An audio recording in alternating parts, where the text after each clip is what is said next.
The analysis of, so we did the analysis of meaning, so we know now sort of what's at stake, and it's the big picture. That's like really the big picture. The analysis of the object.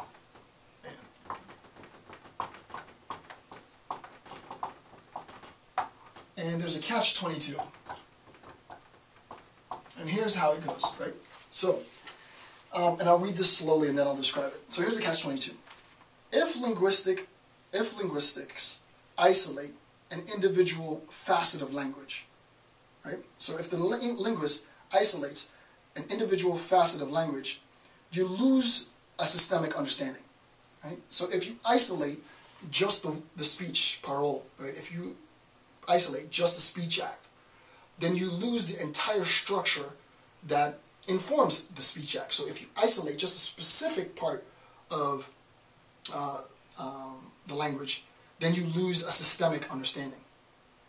If the linguist studies the larger systemic relations of language, they are confounded by the simultaneous relationship between parts, right?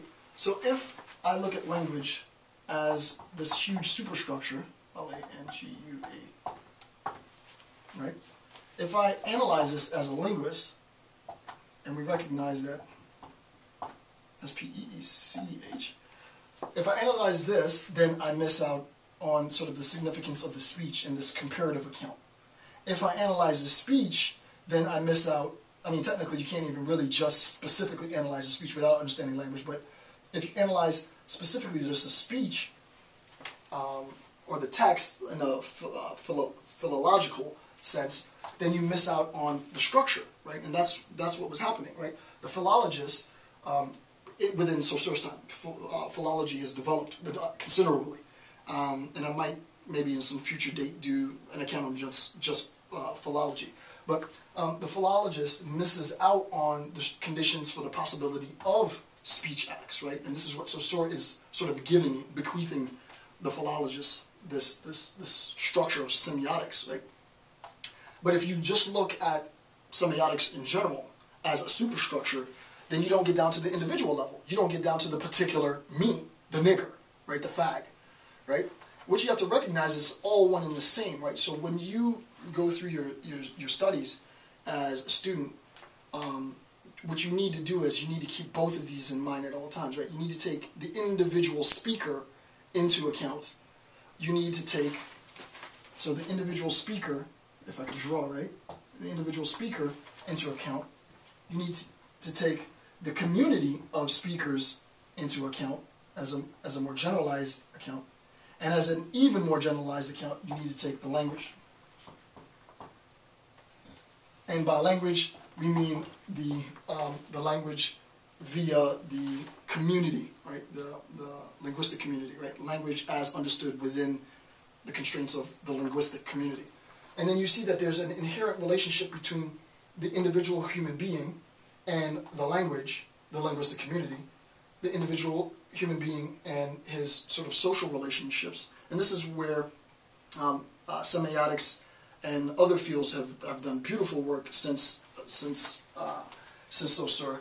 The whole idea of symbolic interactionism is a beauty, right? And I have, if you want to go watch what I've said on symbolic interactionism, just type it in.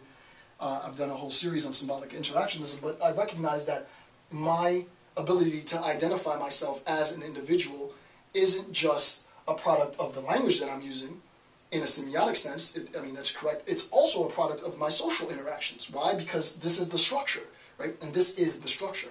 We have our linguistic community. We have our social collection of individuals who speak, are participants in the language, and then we have the individual language speaker, right?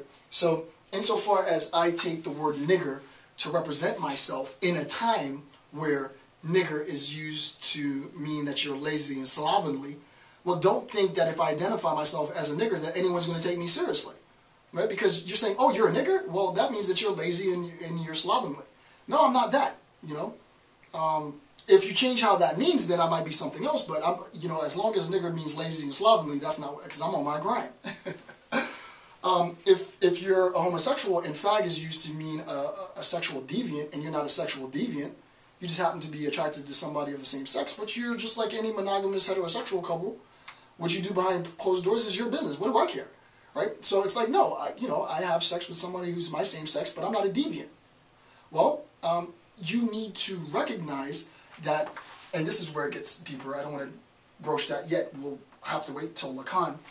But insofar as I identify myself as a particular human being, as we saw with Descartes, you don't want to forget, or you don't want to assume that you can make this identification independent to the linguistic community. It's absolutely nonsensical to talk about personal identity as identity independent to a linguistic community. It doesn't exist, it never will exist. The only way that you can talk, the only way, absolute general claim, that you can talk about personal identity is by understanding that that is posited within a more fundamental concept, and that concept is the linguistic community, right? My ideas are not my own, though I think they are. All right, so the objective in linguistic analysis of the object, right? So we recognize in analyzing the object now what's at stake, and we need to see what the objective is.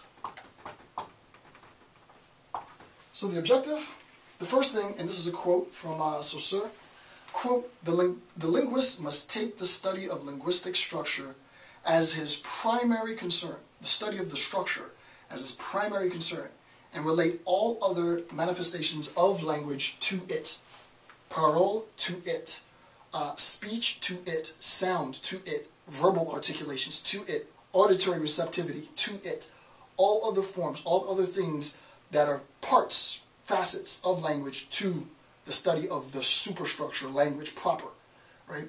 So I'll read that again. The linguist must take the study of linguistic structure as the structure, the operative laws that govern language, all languages, no matter where you live, no matter what you speak, as his primary concern, and relate all other manifestations, all the various manifestations, all of the tagmamic sort of units, basic fundamental building blocks, if you will, to the structure.